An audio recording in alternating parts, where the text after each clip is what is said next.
Good morning बच्चों, मैं मनोज गोटी श्री उमा विद्या मंदिर स्कूल हाट पिपला से एक नए वीडियो के साथ में आप लोगों के सामने उपस्थित हूँ। आज हम देखने वाले हैं जो हमारा सेकंड चैप्टर चल रहा था पादप पोषण यानी कि प्लांट न्यूट्रिशन जो था उसके क्या क्या इंपॉर्टेंट क्वेश्चन बन के निकल के आते हैं तो उनके बारे में हम डिस्कस करने वाले हैं। इससे पहले हमारे जो इस चैप्टर से रिलेटेड सारे वीडियो थे उनमें हमने इस चैप्टर को कंप्लीट कर लिया है। ठीक है, अब बारी आती है इसके महत्वपूर्ण प्रश्नों की।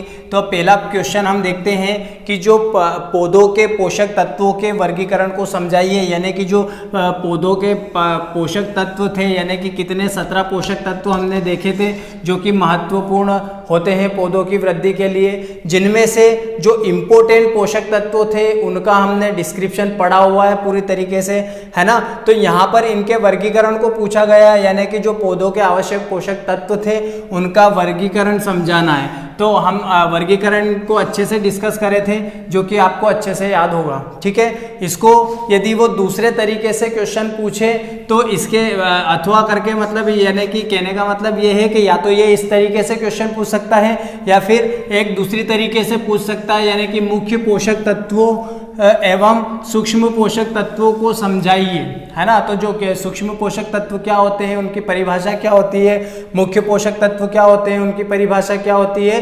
तो इस प्रकार से वो संक्षिप्त टिप्पणी या फिर एक शॉर्ट नोट्स के रूप में भी आप लोगों से पूछ सकता है। तो ये क्वेश्चन बहुत इंपॉर्टेंट बनता है। ठीक है, इसको अच्छे से याद करना है। सेकेंड क्वेश्चन की बात करें तो पौधों में नाइट्रोजन, फास्फोरस एवं पोटास की कमी के प्रमुख लक्षण लिखिए।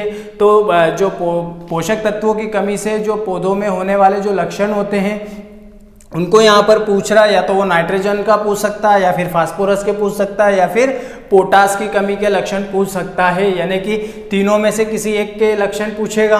क्लियर है। नेक्स्ट क्वेश्चन हम देखते हैं। क्वेश्चन तीसरा हमारा आता है पौधों में नाइट्रोजन, फास्फोरस एवं पोटास के महत्व, यानी कि उनके क्या पौधों में क्या प्रभाव पड़ते हैं, है ना। ठीक है, तो यहाँ पर क्या उनके महत्व को पूछा गया है और ऊपर क्या थे उनकी कमी के लक्षण क्या थे उनके बारे में डिस्कस किया गया। ठीक है, तो यहाँ पर उनकी कमी, उनके जो महत्वपूर्ण कार्य थे या उनका क्या रोल होता है पौधों में, वो क्वेश्चन है। क्लियर है। आगे देखते हैं हम चौथा क्वेश्चन, पादप पोषक तत्वों की अनिवार्यता की कसौटी को समझाइए। मोस्ट इंपोर्टेंट क्वेश्चन है बच्चों आपकी एग्जाम की दृष्टि से, पादप पोषक तत्वों की अनिवार्यता की कसौटी को समझाइए। तो इसमें हमने 3 महत्वपूर्ण पॉइंट डिस्कस करे थे जो कि बहुत इंपॉर्टेंट है, आप लोगों को अच्छे से याद कर लेना है। नेक्स्ट क्वेश्चन हमारा है पांचवा, मृदा में पोषक तत्वों की प्राप्ति के एवं हानि के 3 कारण लिखने हैं उसके। ठीक है, उनके क्या कार्य लिखिए।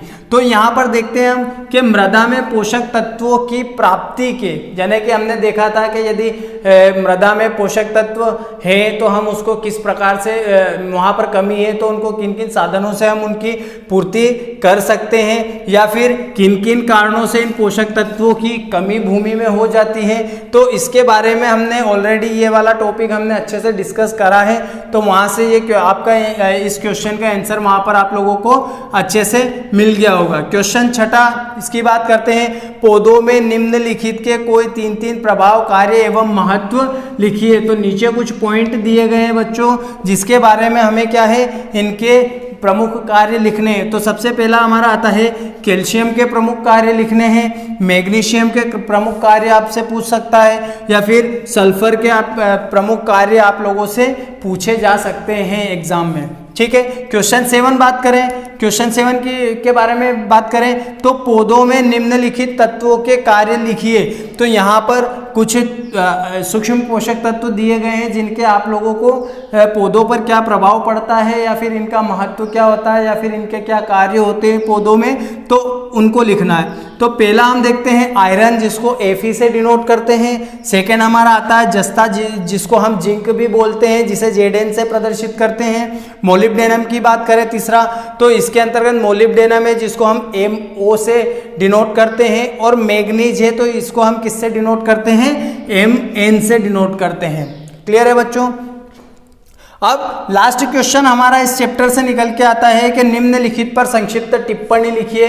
तो कुछ चीज़ें ऐसी हैं कि जिनको संक्षिप्त टिप्पणी में वो पूछ सकता है, जैसे कि आपसे पादप पोषण की क्या परिभाषा होती है, उसके बाद में हाइड्रोपोनिक्स किसे कहते हैं, तो हाइड्रोपोनिक्स क्या होती है बच्चों, हमने अच्छे से पिछले वीडियो में पढ़ चुके हैं कि जहाँ पर सोइललेस कंडीशन में यदि किसी पौधे को ग्रो करवाते हैं तो उसको क्या कहते हैं अपन, हाइड्रोपोनिक्स कहते हैं। इसके लिए मृदा की आवश्यकता नहीं होती है, कोई सा भी अन्य माध्यम या फिर मीडियम हो सकता है जिसमें हम पौधे को ग्रोथ करवा सकते हैं। ठीक है, तीसरा पॉइंट हमारा आता है कि एकीकृत पोषक तत्व प्रबंधन प्रणाली क्या है, जिसके अंतर्गत हम न्यूट्रिएंट का मैनेजमेंट देखे थे। ठीक है, एवं इनके क्या महत्व होते हैं। तो इस प्रकार से हमारे जो सेकंड चैप्टर है उसके जो इंपॉर्टेंट क्वेश्चन यहाँ से निकल के आते हैं वो हमारे यहाँ पर कंप्लीट हो जाते हैं, जो कि एग्जाम की दृष्टिकोण से देखा जाए तो बहुत महत्वपूर्ण है आप लोगों के लिए। Thank you.